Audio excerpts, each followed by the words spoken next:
नमस्कार, स्वागत है आप सभी का फास्ट न्यूज इंडिया में। मैं आप सबके साथ नीतू सिंह। आइए आज की तमाम बड़ी खबरों की तरफ रुख करते हैं। रामलाल ने पत्रकार से किया मुलाकात। जी हां, राजस्थान के जयपुर जिला के संसघर थाना अंतर्गत 10 अगस्त भाजपा कार्यालय में मुख्य प्रवक्ता रामलाल शर्मा ने पत्रकारों से मुलाकात की। उन्होंने कहा कि भारतीय जनता पार्टी ने कभी मांग नहीं रखी कि आप प्रोटेस्ट कराओ, आपके पास बहुमत नहीं है। आपके आपसी झगड़े के पीछे राजस्थान की 8 करोड़ की जनता क्यों परेशान हो? आपस में तालमेल इनके नहीं है। पीएम डिप्टी सीएम के 1.5 साल में इनके बीच कोई बात नहीं होती। देखिए जयपुर से नीना वर्मा की रिपोर्ट। भारतीय जनता पार्टी ने भी कभी ये मांग नहीं रखी कि आपको प्रोटेस्ट करना चाहिए, आपके पास बहुमत नहीं है। लेकिन हम ये बात हमेशा से कहते हैं कि आपके आपसी झगड़े की वजह से राजस्थान की 8 करोड़ जनता सफर क्यों करे। झगड़ा इनका आपस में तालमेल इनके नहीं है। 1.5 साल से सीएम और डिप्टी सीएम के मध्य कोई वार्ता इनकी नहीं है। एक दूसरे को असंवैधानिक शब्दों के माध्यम से संबोधन करने का काम भी यही करें और उसके उपरांत भी आरोप प्रत्यारोप भारतीय जनता पार्टी के ऊपर लगाए। मैं आपके इस प्रेस कॉन्फ्रेंस के माध्यम से मैं चाहूँगा कि राजस्थान की आवाम को जिन हालातों के ऊपर आपने छोड़ रखा है, आज पूरे राजस्थान के अंदर भी मानसून भी धोखा देता हुआ हमें नजर आता है। अकाल की स्थिति कई जिलों के अंदर बनी हुई है, कई जिले टीडियों से प्रभावित है। लेकिन उसके उपरांत भी सिर्फ और सिर्फ ज्ञान विधायकों को डराना धमकाना, मुकदमों की धमकी देना, मुकदमों का डर दिखाना। और जब सत्ता पक्ष के पास कोई विधायक आते हैं तो वो तो नैतिकतावान विधायक हैं, ईमानदार विधायक हैं, बिना किसी प्रलोभन के आए हुए विधायक हैं। और जब इन्हीं के दूसरे ग्रुप के अंदर कोई चला जाए तो कहते हैं कि साहब भारतीय जनता पार्टी मोटी रकम दे रहे हैं, रकम की राशि भी प्रदेश की मुखिया ही तय कर रहे हैं। इस तरीके के हालात की जनता को मुगालते में रखकर गुमराह करके और सिर्फ अपनी सत्ता को बचाए रखना, ये काम प्रदेश की सरकार कर रही है। हद तो तब हो गई कि जब इन्हीं के विवाद बहुजन समाज पार्टी के 6 विधायक वो कहते हैं कि हमने मर्जर कांग्रेस के अंदर कर दिया और अब हमारा बसपा से कोई वास्ता नहीं है। वर्तमान में कांग्रेस में शामिल होने वाले उदयपुर पार्टी के विधायक ने भी जिन ऊंचे शब्दों का प्रयोग किया और पार्टी के प्रदेश अध्यक्ष जी के ऊपर जिस तरीके से धमकी भरे लहजे के अंदर कहा कि सतीश पूनिया जो बीजेपी के अध्यक्ष है, उनमें अगर हिम्मत है तो अपने बेहतर विधायक विधानसभा में भेजकर बताएं। इस तरीके की धमकी इस बात को इंगित करती है कि राजस्थान के अंदर लोकतांत्रिक तरीके से चलने वाली सरकार जा चुकी है। और मुझे लगता है कि संवैधानिक तौर पर अगर कोई सरकार काम नहीं कर रही है तो महामहिम राज्यपाल को अपने अधिकारों का उपयोग करना चाहिए या केंद्र सरकार की जो एजेंसी है उनको भी हस्तक्षेप करके। और राजस्थान के अंदर जो पिछले 1 महीने से जो ऐसा माहौल राजनीतिक का जो बना हुआ है उसका पटाक्षेप होना चाहिए। अभी कुछ मीडिया चैनलों के माध्यम से खबरें इस बात की आ रही है कि कांग्रेस के पूर्व राष्ट्रीय अध्यक्ष और असंतुष्ट गुट के बीच में कोई वार्ता होने वाली है। तो वार्ता होने की खबरें अगर अब आ रही है तो पिछले 1 महीने से आप कर क्या रहे थे? नीचे दिखाने की लड़ाई आपकी है, एक दूसरे के मंत्री काम नहीं करे ये झगड़ा आपका है, एक दूसरे के मंत्रालय के अधिकारी काम कहना नहीं माने ये झगड़ा आपका है। लेकिन उसके उपरांत भी जिस तरीके का वातावरण पूरे राजस्थान के अंदर बना हुआ है उसकी जितनी निंदा की जाए उतनी कम है। राजस्थान की जनता जिस आशा और उम्मीद के साथ आपको सरकार में उठाया है, कम से कम उनके विश्वास के ऊपर खरा उतरने का आप काम करें। जितना भी दुख प्रकट किया जाए वही कम है। लेकिन एक साथ 11 लोगों की मौत, ये तो पुलिस के इन्वेस्टिगेशन का पार्ट है कि मौत का कारण हत्या है या आत्महत्या है या अन्य कोई कारण है। एक बार स्थिति स्पष्ट हो जाए उसके बाद में अगर हमें संतुष्टि नहीं रहेगी कि आखिरकार कोई न कोई संदेह है मगर मौत में, तो भारतीय जनता पार्टी के स्थानीय कार्यकर्ता तो वहाँ जा चुके हैं। प्रदेश से भी हम भारतीय जनता पार्टी के एक दल बनाकर भेजेंगे और उसकी वास्तविकता को जानकारी हम लेंगे।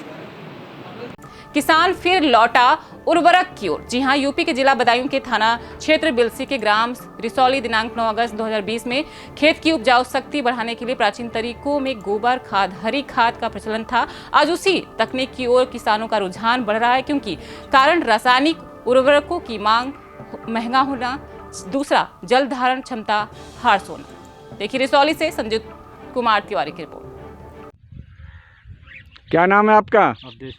अवधेश पाल जी, क्या कर रहे हैं आप? भैंसा पलट रहे हैं। अच्छा, ये पहले भी करते थे ऐसा?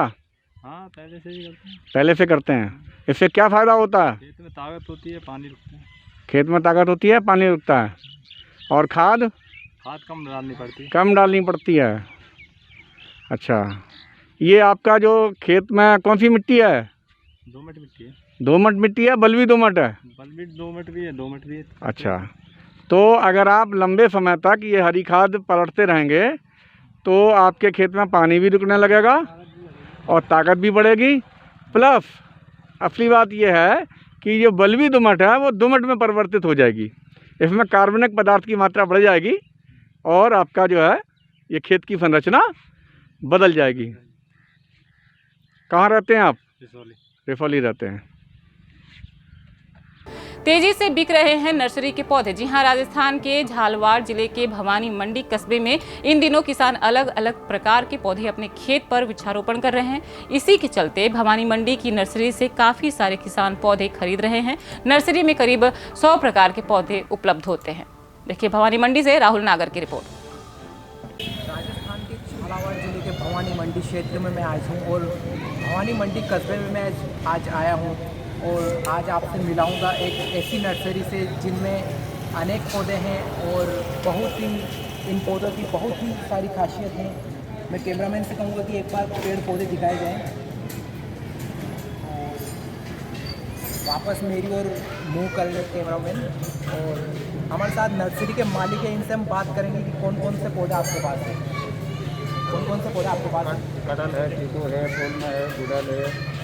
कितने प्रकार के पौधे आपके पास? मेरे पास 100 प्रकार के पौधे हैं। इस 100 प्रकार के इनके पास पौधे हैं और काफ़ी संख्या में किसान लोग इनके यहाँ से पौधे ले जा रहे हैं, वह अपने खेतों में वृक्षारोपण कर रहे हैं। तो 100 पौधे आपके पास है, तो आपकी खुद की नर्सरी है? खुद की मेरी है। कहाँ पर है ये? बेसोदा। बेसोदा में आपकी नर्सरी है। तो आप जैसे कितने ये जामफल का है आपके पास पेड़? क्या है? और अनार भी है। मतलब लगभग 100 प्रकार के पौधे इनके पास हैं और काफ़ी सारे लोग इनके यहाँ से पौधा वृक्षारोपण ले रहे हैं और वह वृक्षारोपण कर रहे हैं। बहुत बड़ी इनकी नर्सरी है। कहाँ पर है? बेसोदा में बहुत बड़ी नर्सरी है, मेन रोड। तो कितने पौधे आपके रोजाना से बिक जाते हैं? कम से कम 50 आदमी डेली आते हैं। 50 आदमी इनके यहाँ पर डेली आते हैं। और कितना कमा लेते हो आप? टमाटो ठीक है, मजदूरी के हिसाब से हो जाती है, वो 10-20 रुपये नक्शे के हिसाब से मिल गया। जी, इनकी कमाई भी अच्छी खासी हो जाती है और बहुत ही ज़ोरों शोरों से इनकी नर्सरी चल रही है। वह पेड़ पौधे भी इनके अच्छे फलदायक और लाभकारी हो रहे हैं किसानों के प्रति। मैं कैमरामैन पीरू के साथ राहुल नागर।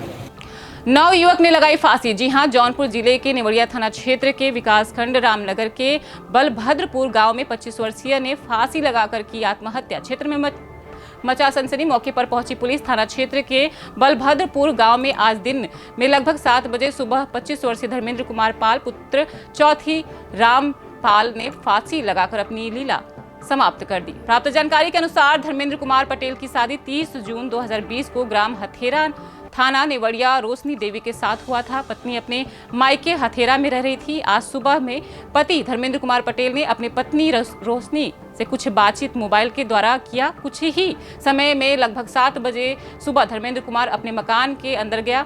साड़ी को फंदा बनाकर अपने रूम में लोहे के गाटर में फांसी लगाकर अपनी लीला को समाप्त कर दिया। पूरे परिवार में कोहराम मचा हुआ है। पिता का रोते रोते बुरा हाल है। परिवार वालों ने इसकी सूचना थाना अध्यक्ष नेवड़िया को लगभग 9 बजे दिन में दिया। सूचना पर थाना अध्यक्ष नेवड़िया संतोष कुमार राय, क्षेत्राधिकारी मड़ियाहू विजय कुमार सिंह, उप निरीक्षक नागेश्वर शुक्ला एवं अरविंद मौके पर फोर्स के साथ पहुंचकर फांसी पर लटके धर्मेंद्र को उतरवाकर जांच पड़ताल करने के बाद शव को कब्जे में लेकर पंचनामा करके पोस्टमार्टम के लिए भेज दिया। देखिए जौनपुर से लक्ष्मण कुमार चौधरी की रिपोर्ट।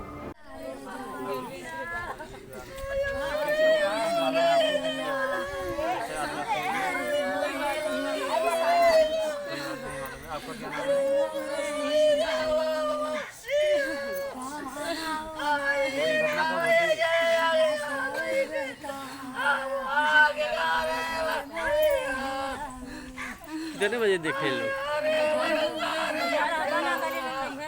अच्छा अच्छा। यहाँ नहीं थी, उनकी जो शादी हुआ था यहाँ पे थी। लड़की गई राखी बांधने। राखी बांधने ये घटना कब की है? अभी ना पता भैया, हमें सबके खबर आई है। 7 बजे खबर आई है। लड़की माई है 7 बजे खबर गाड़ी घोड़ा करे आए हैं। 7 बजे घटना है। जी भाई। आपका नाम? अरे हम सब बच्चे जाने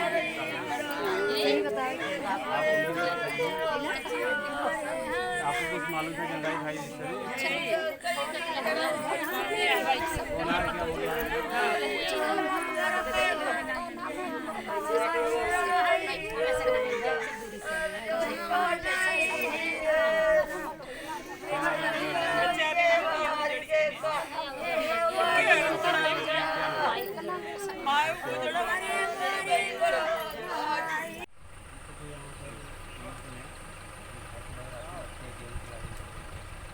हाँ, ये गांव बलभद्रपुर है और यहाँ एक लड़का धर्मेंद्र पाल जो सुबह ठीक था और उसने अपनी ससुराल फ़ोन किया।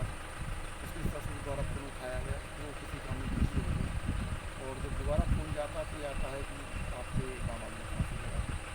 गाँव में आए उन्हें जानकारी की तो ये लॉकडाउन से पहले बम्बई में ट्रक चलाता है, ट्रक ड्राइवर था। इसमें ही लग रहा है कि पत्नी से बात ना होना या फिर मन को घर में जो मन मुटाव है उसी का नाश है।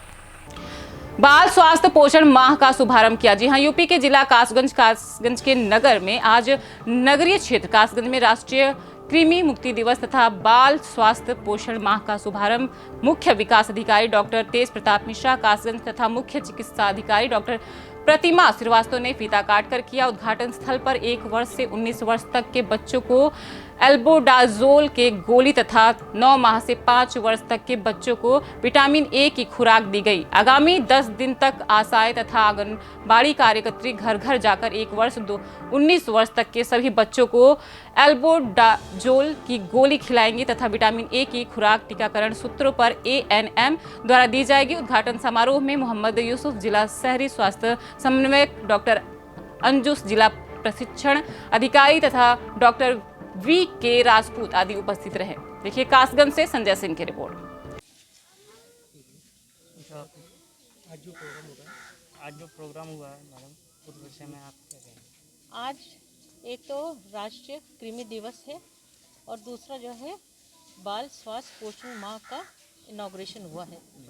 इसमें जो है जो नेशनल डिवर्मिंग डे है, इसमें 1 साल से 19 साल के बच्चों को एल्बेंडाजोल की टैबलेट खिलाई जाएगी।